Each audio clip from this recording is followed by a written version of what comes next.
Olá, meu nome é Juliana Andrade, eu sou promotora de justiça, coordenadora do Centro de Apoio Operacional Cívil na área da pessoa idosa. Sou uma mulher branca, de cabelos curtos, lisos e finos, castanhos, olhos castanhos. Eu estou vestindo um vestido estampado de preto e dourado. Bom, sejam todos e todas muito bem-vindos e bem-vindas. Estamos aqui hoje com a professora Bibiana Greff. Professora Bibiana, que é professora do curso de bacharelado e de pós-graduação em gerontologia da EASH USP e também do curso de pós-graduação da Faculdade de Direito do Lago de São Francisco. Olá, professora Bibiana, seja muito bem-vinda. Olá, Juliana. Olá a todas as pessoas que nos acompanham. Eu sou uma mulher branca, de cabelos claros, grisalhos, usando um coque, pele branca, tenho 45 anos, estou usando um vestido vermelho e um blazer preto. E é uma satisfação estar aqui com você e com vocês para falar de um tema tão importante. Bom, dia 15 de junho é o Dia Mundial de Conscientização da Violência contra a Pessoa Idosa. Essa data ela foi instituída pela Organização das Nações Unidas em 2011 e ela tem como objetivo esse repúdio, o enfrentamento à violência e ressaltar a importância da proteção dos direitos dessa população que tem e suas vulnerabilidades. Professora Bibiana, há várias espécies de violência, nós sabemos bem, seja violência física, psicológica, financeira, a violência familiar, mas uma violência que falamos talvez não tanto e chama igualmente a atenção é a violência institucional. Então, essa violência que é praticada cotidianamente em instituições públicas e privadas e que acaba reforçando preconceitos contra a pessoa idosa, né, o idadismo, ou mesmo o próprio isolamento dessas pessoas, na medida em que muitas vezes essas instituições e aquelas pessoas que nelas trabalham não têm um olhar adequado para esse público, né, um tratamento adequado.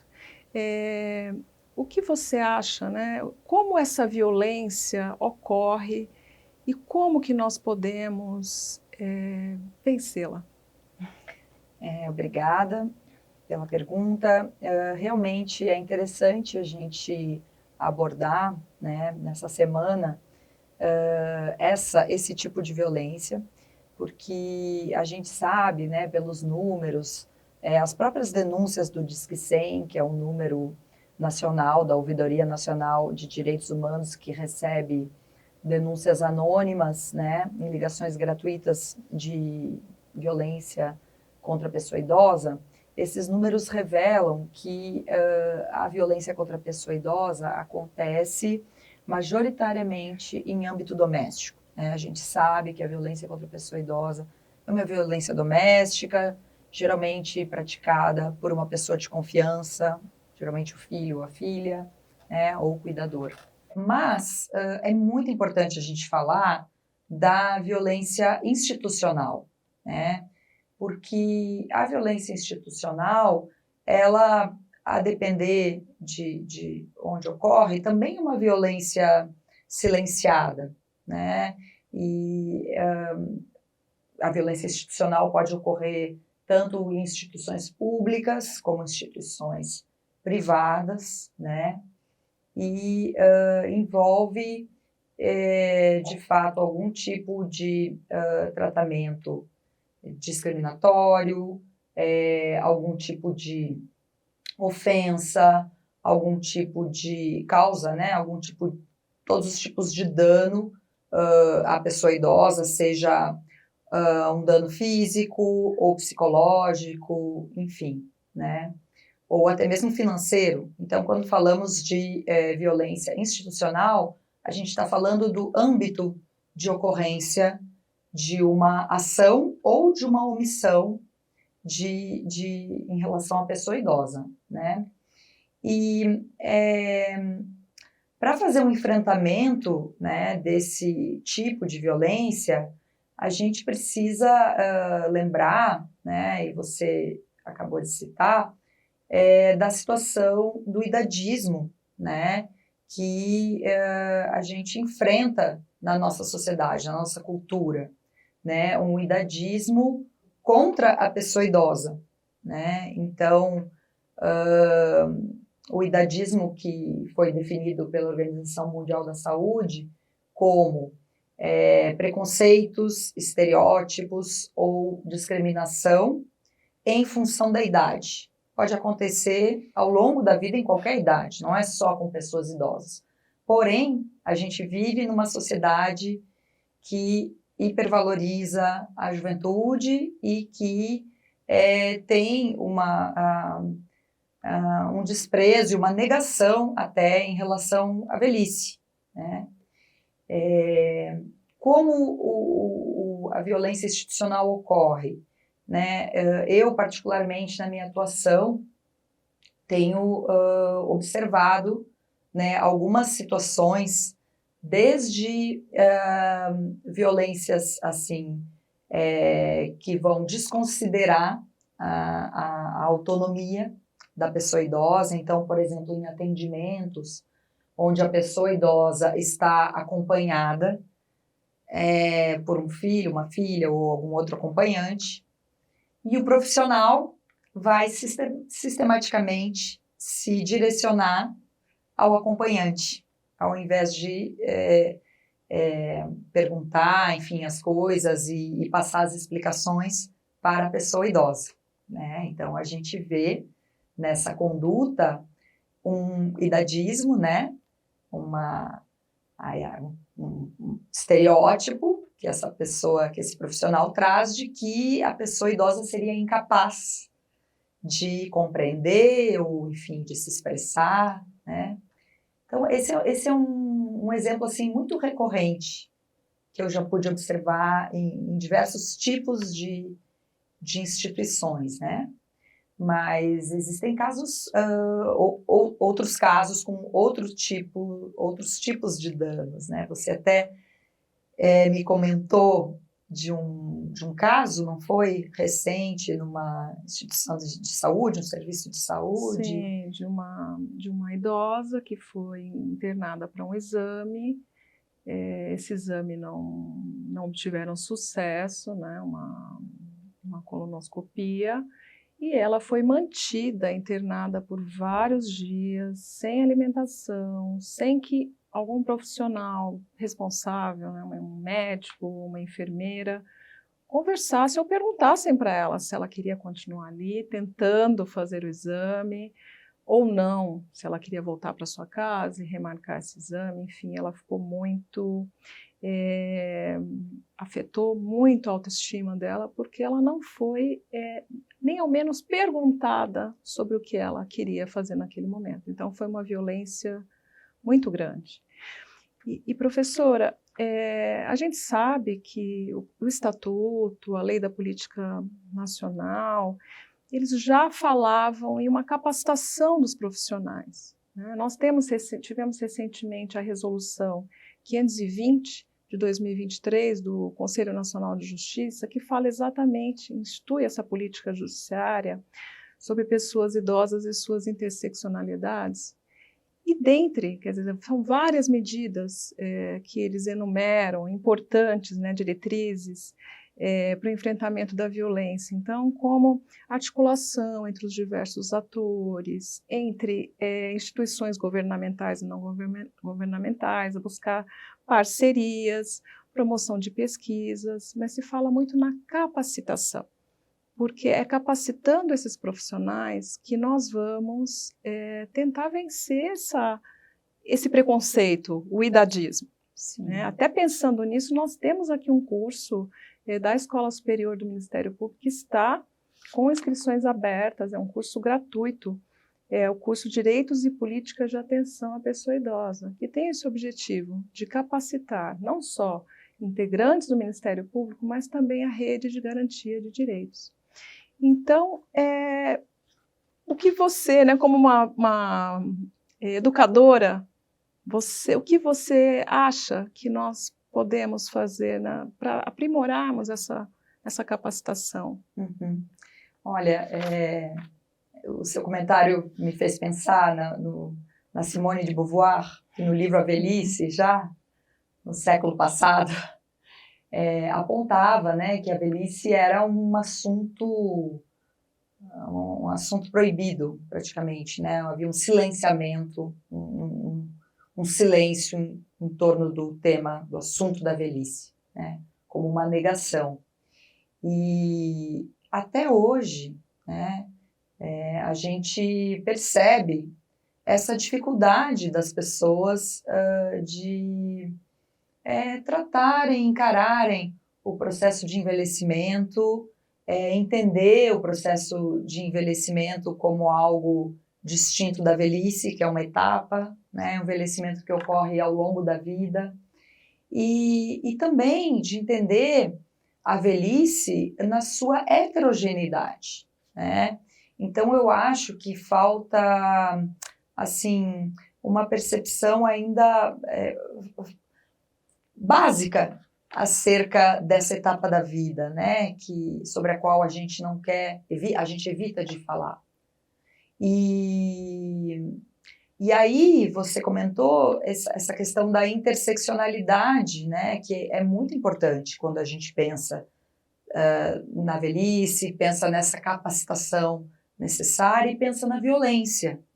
Porque um dos grandes problemas, justamente, que até é uma violência simbólica, é a gente considerar a velhice, as pessoas idosas, as pessoas velhas, como um grupo homogêneo, como se todas fossem iguais e geralmente representadas com o símbolo da dependência, né? Com aquela imagem da pessoa idosa, da pessoa com uma bengala, sim, curvada, enfim, né? Enquanto que a gente tem hoje no Brasil um grupo que vem crescendo, né, em termos populacionais, de forma acelerada, de pessoas de 60 anos ou mais, que é a idade que define pessoa idosa na nossa legislação, e que tem se tornado a etapa na qual a gente vai viver mais tempo das nossas vidas. Porque hoje em dia as pessoas estão vivendo, né, algumas pessoas estão alcançando idades avançadas, assim, centenários, enfim. E você tem, então, dentro desse amplo grupo, uma diversidade muito grande, uma heterogeneidade muito grande, né?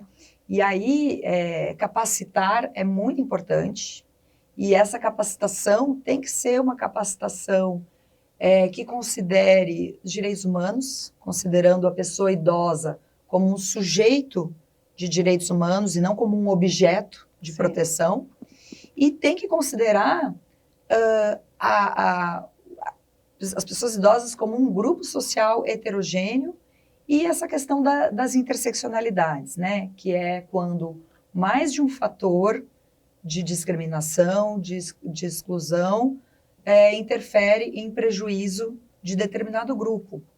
Então, como falamos há pouco, as pessoas idosas, né, de um modo geral, enfrentam o idadismo, ou o etarismo, como algumas pessoas colocam, mas algumas pessoas idosas, alguns grupos de pessoas idosas vão enfrentar o idadismo e o racismo, a homofobia, né, o sexismo, sim, o capacitismo, não é? Então, assim, é importante também que essas políticas de enfrentamento da violência e que a própria violência institucional, como estávamos comentando, leve em consideração também esses aspectos, né? Sim. Quem é essa pessoa idosa que está sendo atendida? De onde ela vem? Né? Enfim, considerando até questões linguísticas, assim, né, para minorias linguísticas, e é bastante complexo, assim, e a gente vê que Então, determinados grupos de pessoas idosas vão estar mais vulneráveis, né, numa situação de maior vulnerabilidade diante de alguns serviços. Sim. E ainda mais num contexto de desmonte de políticas públicas, né, num contexto, enfim, de precariedade, precarização, né, dos serviços públicos, da assistência social, da previdência, da saúde pública, né, apesar de termos o SUS, que é tão importante, esse sistema tão importante, mas que vem sendo precarizado, né, com corte de recursos. Então, assim, quem são essas pessoas idosas que vão depender dessas políticas públicas, né? E aí a gente pode pensar até mais amplamente numa violência sociopolítica, para além da violência institucional. Porque quando faltam recursos, a priorização, a destinação de recursos, quando faltam investimentos, quando não se percebe a necessidade, né, a prioridade do desenvolvimento de políticas públicas para essa população crescente, isso é uma grande violência sociopolítica. Sim, e com esse crescimento desse segmento populacional, vivendo diversas velhices, né, com essas interseccionalidades, nós vamos precisar cada vez mais da implementação de políticas públicas, né, e um dos papéis do Ministério Público é exatamente fomentar para que essas políticas sejam implementadas e efetivadas. Sim. Então, cada vez mais, e que sejam que aqueles que atuam nesses serviços possam ser pessoas capacitadas para atender esse público tão diverso. Exatamente, Juliana. E só complementando, né, essas capacitações, esse olhar, eu falei da necessidade de apoio nos direitos humanos, mas também a gente deve pensar no campo dos estudos da gerontologia, que é um campo de estudos interdisciplinares, sobre envelhecimento e velhice, né, que tem se desenvolvido no país, tanto nos cursos de bacharelado, em cursos de especialização, de pós-graduação. Pensar que a gente precisa olhar para as necessidades e os aspectos biopsicossociais do envelhecimento e da velhice, né? Enxergar que as necessidades de saúde envolvem questões sociais, envolvem questões psicológicas, né?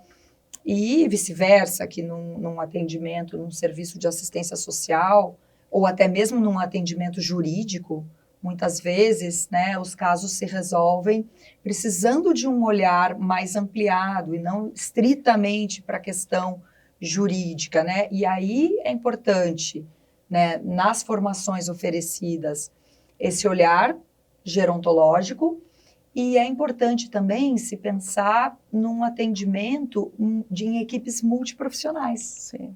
Né?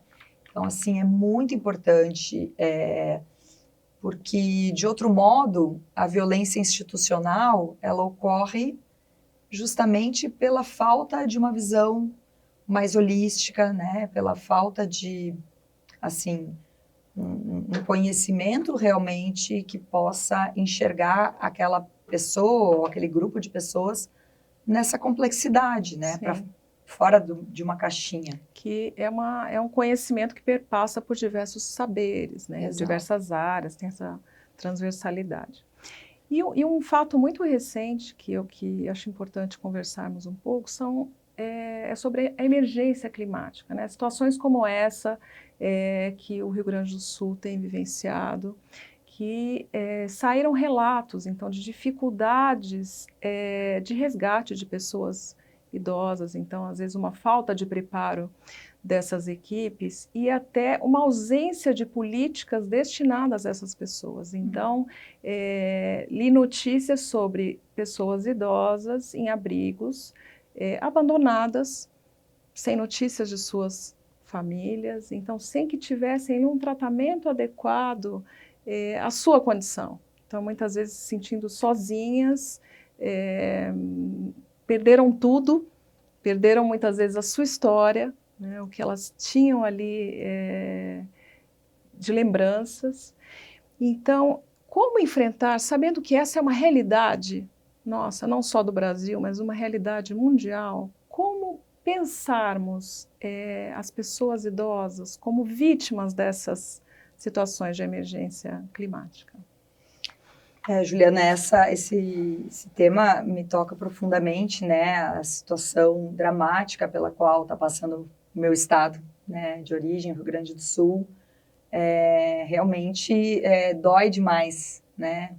Dói demais porque a gente percebe que a catástrofe, ela acontece, né? Porque também falta prevenção, faltam políticas públicas, né, preventivas para algo que a ciência vem alertando há muitos anos, né, que são os efeitos das mudanças climáticas. E o tema também me é particularmente caro, tendo feito a minha formação de pós-graduação em Direito Ambiental. Quando comecei a trabalhar na gerontologia, foi um dos primeiros temas que eu abordei, essa questão das mudanças climáticas e das vulnerabilidades das pessoas idosas, né? Eu, particularmente, vivenciei uma situação quando estudei em 2003 na França, concluindo meu mestrado, da onda de calor que matou na França naquele mês de agosto de 2003, 15 mil pessoas idosas, né? E foi uma catástrofe percebida posteriormente, quando se comparou a taxa de mortalidade daquele mês especificamente de pessoas idosas em relação a outros anos, né?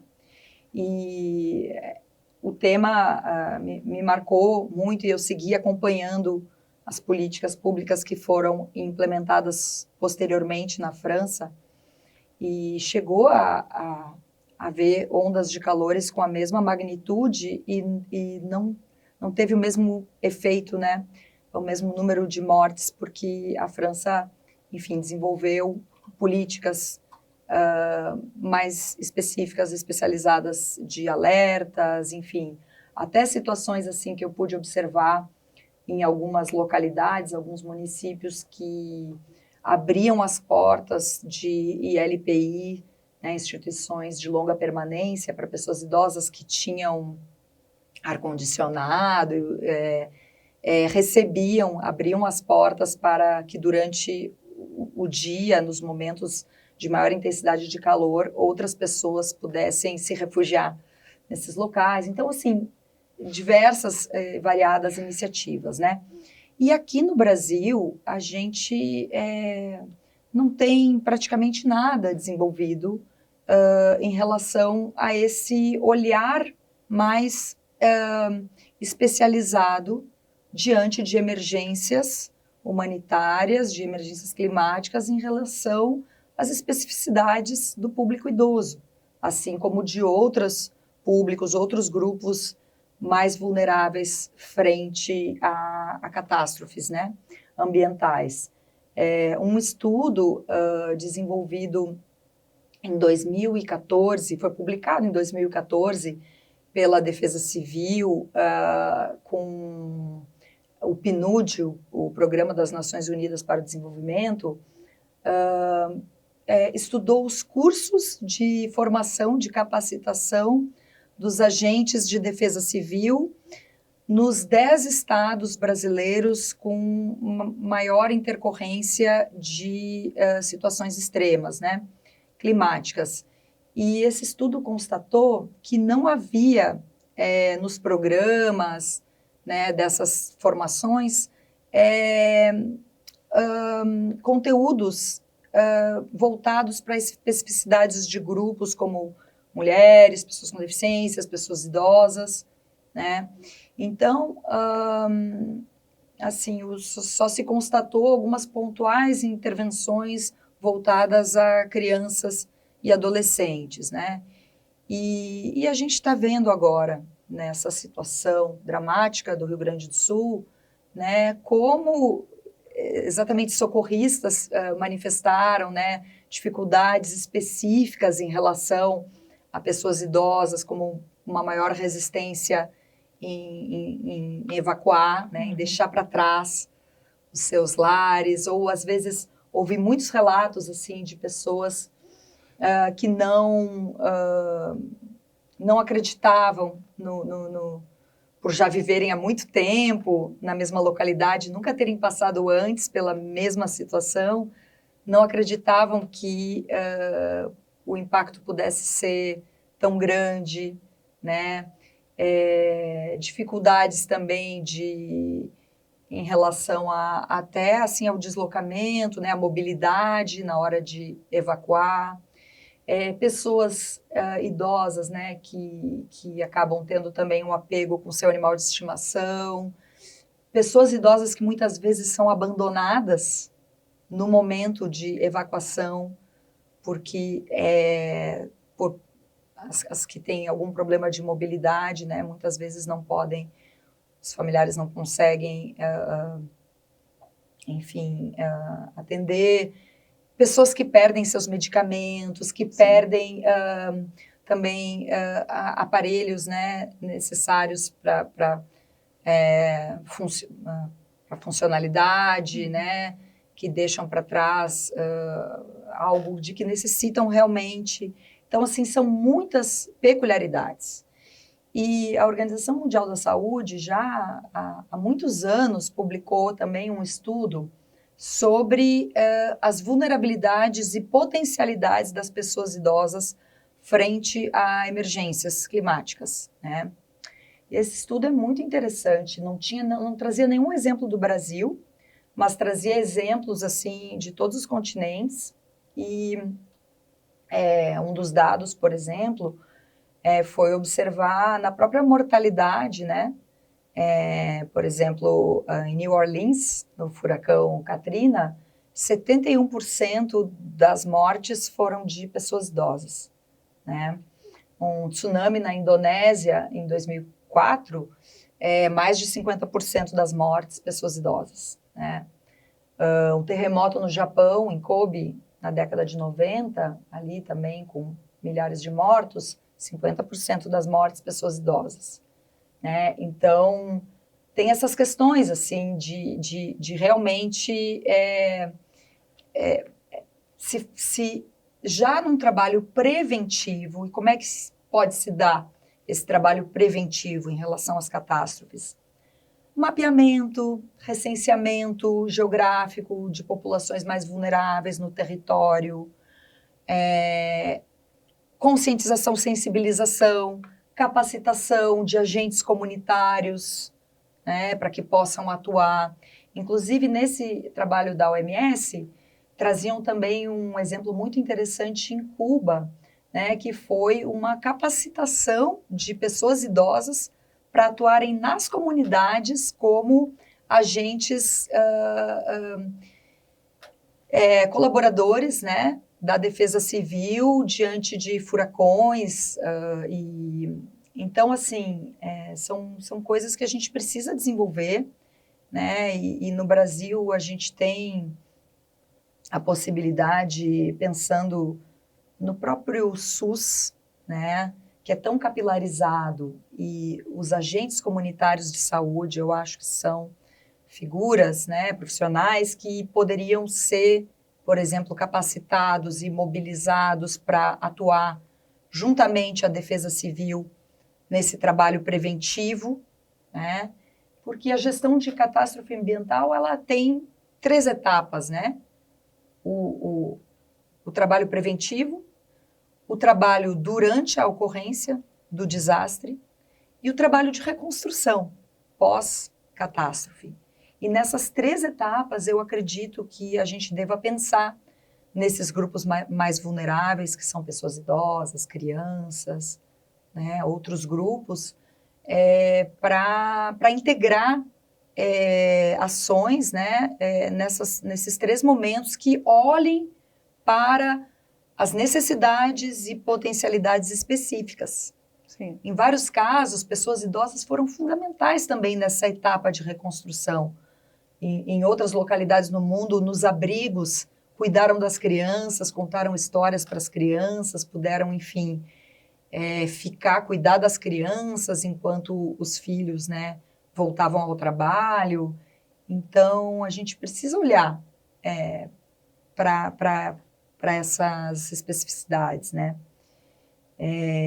Essa situação dramática do Rio Grande do Sul revelou também a questão do racismo ambiental, né? Essa expressão já é mais conhecida, né? Vem pouco a pouco sendo mais difundida, foi muito desenvolvida em estudos nos Estados Unidos, que é a questão que a gente percebe, ficou muito evidenciado no Rio Grande do Sul, mas também em outras catástrofes que acontecem no Estado brasileiro, de que modo o racismo estrutural da nossa sociedade, ele se manifesta nessa ocupação territorial, né? Nas áreas de risco, quando a gente vai olhar o aspecto racial, população, a gente vai encontrar, né, a população negra majoritariamente, né, sendo atingida, estando nessas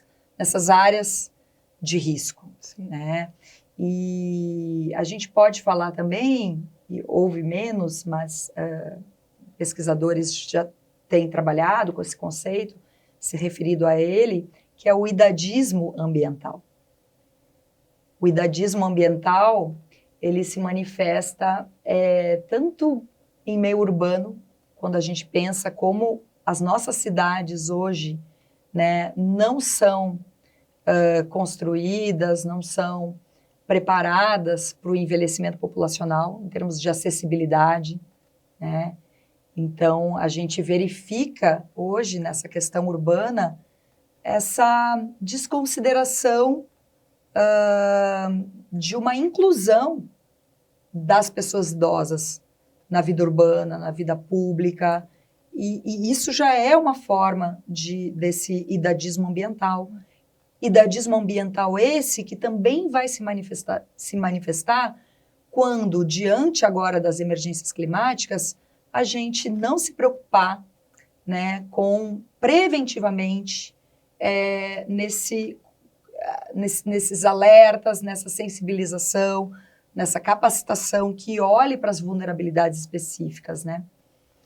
Então, é uma questão que perpassa, são muitas áreas envolvidas e veja só quantos detalhes, quantas questões que devem ser pensadas, né, se observarmos esse público como vítima dessas emergências climáticas. Então, assim, realmente há muito a fazer, mas temos que ter, né, esse dia é um dia de conscientização, mas também um dia de planejarmos um futuro melhor, de traçarmos ações. Uhum. Então, por exemplo, no âmbito do Ministério Público, que atua em prol desses direitos, defendendo esses direitos sociais, individuais indisponíveis, podemos pensar, então, em boas práticas, que pense ali no seu dia a dia projetos, né, voltados tanto à integração dos diversos atores da rede, tanto que possam ter,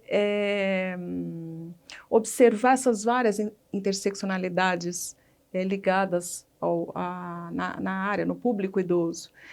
Podemos também, já falamos bastante, né, da capacitação, levar muitas vezes essa educação sobre envelhecimento para as escolas, para que esse envelhecimento deixe de ser, né, a velhice deixe de ser olhada como algo não natural, porque ela é natural. E com a população vivendo cada vez mais, é muito importante que essas outras gerações já aprendam, olha, até porque se viverem bastante, serão também idosos. Então, campanhas voltadas, né, contra esse idadismo, sobre essa temática do envelhecimento. Então, há muito a ser feito, acho que no âmbito do Ministério Público temos muito a fazer, temos aqui, então, também, né, um projeto Integridades, que é um projeto que foi ofertado para diversas promotorias, com o objetivo de ter uma aproximação com essa rede protetiva, para que essa rede se fale, já que é necessário um atendimento multidisciplinar dessa população.